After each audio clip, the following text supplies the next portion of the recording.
It was her late husband's birthday. Elsie stood in front of the grave, her hands trembling as she held her daughter, Amira, close. "Say happy birthday to Daddy," she whispered. Amira, barely 6, smiled sadly and said, "Happy birthday, Daddy. I love you." Elsie kissed her daughter's forehead. "I love you too, my love." She turned to leave, wiping tears from her face. Her phone rang. "Hey Susie, I'm at the cemetery. It's his birthday. I drove here with Amira. We're heading home now." As she approached the car, a man stepped out from behind it, a gun raised. "Open the car or I'll blow your brains out," he barked. Elsie froze. "It's open. Please, my daughter's in the car." "Don't hurt her," she pleaded. "Drive," he growled. "Where?" "Your house," he said coldly. "If you make any move, I swear, I'll shoot both of you." Her hands shook as she started the engine. Amira whimpered in the back seat. When they reached the house, the man took Elsie's phone and locked the doors. "Are you alone?" he asked. "Yes," she replied, her voice breaking. "I don't want to hurt you," he said, lowering the gun slightly. "But I will if I must. Do you understand?" Elsie nodded slowly. "I was running. The police are after me. I just need a place to hide for a few days. I swear I'll leave." He handed her the gun. "I'm not here to kill you." Elsie looked at the weapon, her hands trembling. "Okay, I'll take you to a room. Just don't come near my daughter." The man followed her silently. "You can sleep here," she said, pointing to the small guest room. "I'll lock the door from the outside. That's the only way I'll feel safe." "Fair enough," he said, sitting on the edge of the bed. She left without another word, locking the door behind her. That night, Amira crept into her mother's room. "Mommy, are we safe?" Elsie nodded and held her. "We are, sweetheart. I promise." But she didn't believe her own words. She barely slept, listening to every creak in the house. She stared at the door, imagining the man with the gun waiting in the dark. Her heart refused to settle. In the morning, she found the man, who called himself David, cleaning up in the kitchen. "I made breakfast," he said calmly. "And some tea. Also, antibiotics for your cut." "I didn't ask for help," she said. "I know," he replied. "But I want to help. I meant what I said. I won't hurt you or your daughter." Elsie stood quietly, unsure of what to believe. Before leaving to drop Amira at school, Elsie turned to David. "No one can know you're here. I'll lock the door again." "Understood," he said. Amira looked up at her. "Mommy, is the man still here?" "Yes, baby. But he promised not to hurt us. And you can't tell anyone about him. Not even your teachers." "Okay," Amira whispered. At school, Elsie canceled all her appointments for the day. She couldn't think straight. She met her friend Susie later. "You look stressed," Susie said. "Just work," Elsie replied. "We should hang out later." "Sure, but you're paying," Susie teased. "Fine," Elsie said, forcing a smile. Her mind was still back at home, with David. When she returned home, she found David washing dishes. "You shouldn't be out here," she said. "I was just helping," he replied. "You work hard. I thought I could ease your day." Elsie sighed. "That's not the point." "You said this country failed people like me," he said suddenly. "No jobs. No future. You think I enjoy this life?" She didn't answer. That night, she heard David pacing in the room. He spoke through the door. "I wasn't always like this. I was a mechanical engineer. Graduated top of my class. No one hired me. My mother died sick because we couldn't afford care. My father died before I knew him. I started robbing out of desperation. I don't want to be this person." Elsie sat at the kitchen table, confused by the emotions rising in her. David's words stayed with Elsie throughout the night. By morning, she found him fixing a broken socket in the living room. "You don't have to do that," she said. "I want to," he replied, not looking up. "I want to earn the roof over my head." Amira came running in with a school book. "Mommy, Uncle David fixed the TV too." Elsie's heart clenched.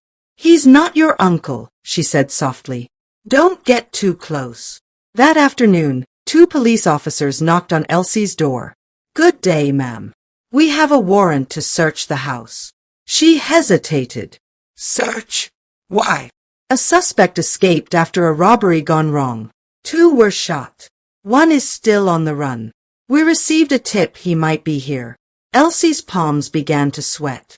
"There's no one here," she said, trying to stay calm.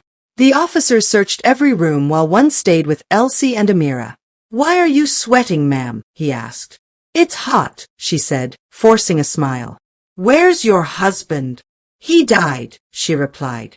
"Sorry to hear that," the officer said. Upstairs, a younger officer called out, "Sir, there's a room that's locked." Elsie's heart stopped. "It's just a storage room," she said. "Open it," the senior officer ordered. She led them upstairs slowly. Her fingers trembled as she turned the key. The room was empty. David had vanished. She looked around, confused. "There's no one here," she said. The officer glanced around and nodded. "Very well. Let's go." As they left, another officer spotted a man's wristwatch on the table. "Who owns this?" he asked.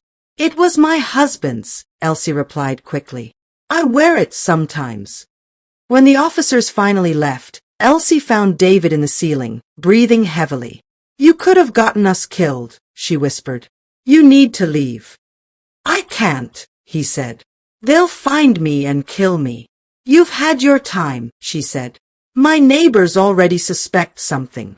7 days. Then you leave." "Thank you," he whispered, almost in tears. Over the next few days, David stayed out of sight but continued to help with small repairs. One morning, he made breakfast. "Have a seat," he said to Elsie. "I want to talk." She looked wary. "Where are your parents?" she asked instead. "Dead," he replied. "My father died before I could know him.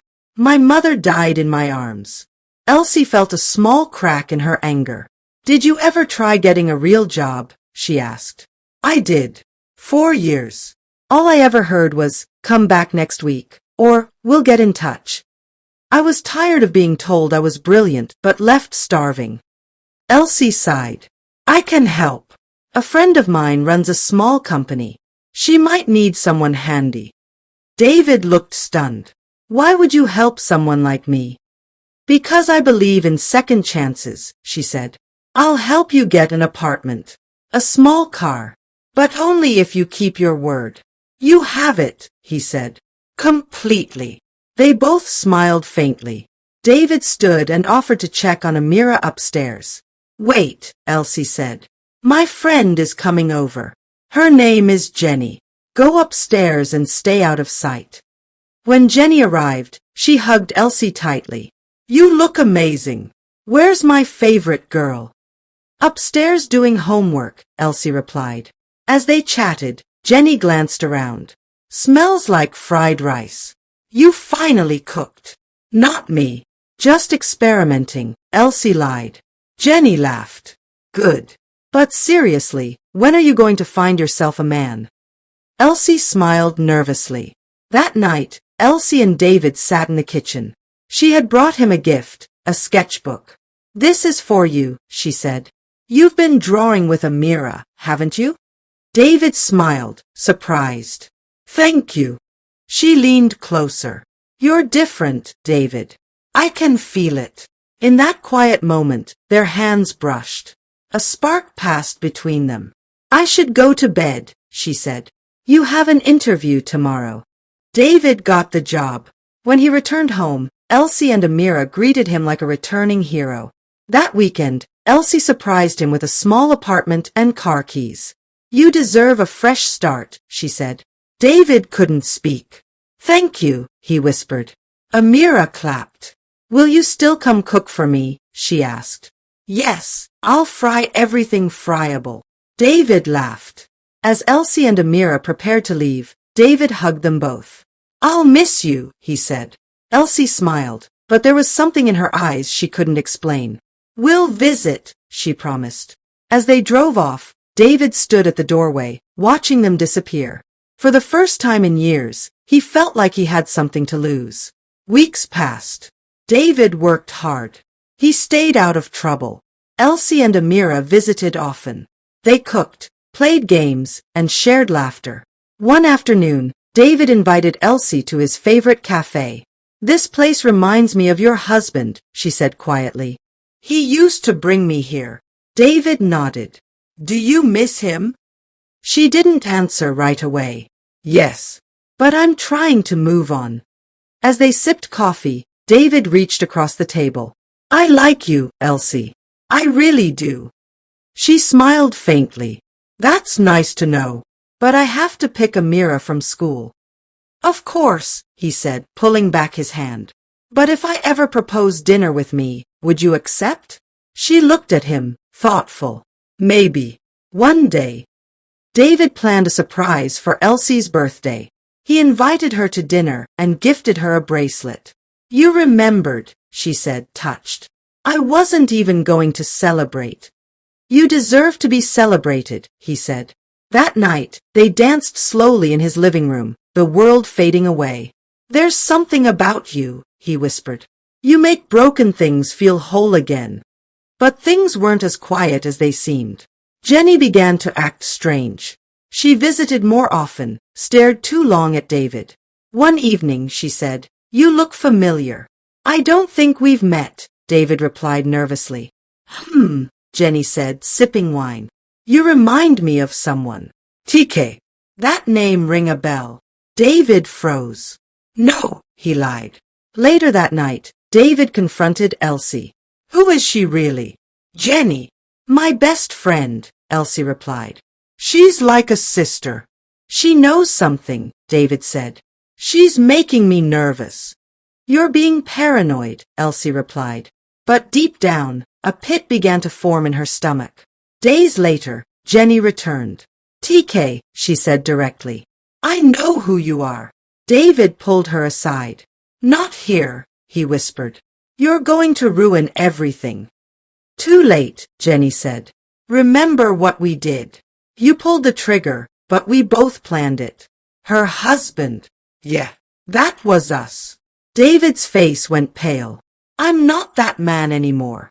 "She's pregnant," Jenny said coldly. "Did you know?" "With a child of the man who killed her husband." David collapsed into a chair. "What do you want?" "I want you. One night. That's my silence fee. Or I tell her everything." David shook his head. "You're evil. And you're a murderer," she replied. "We're both sinners, TK." David was tormented. That night, he couldn't sleep. He stared at the ceiling, remembering the day he pulled the trigger. His tears soaked the pillow. He loved Elsie. He loved Amira.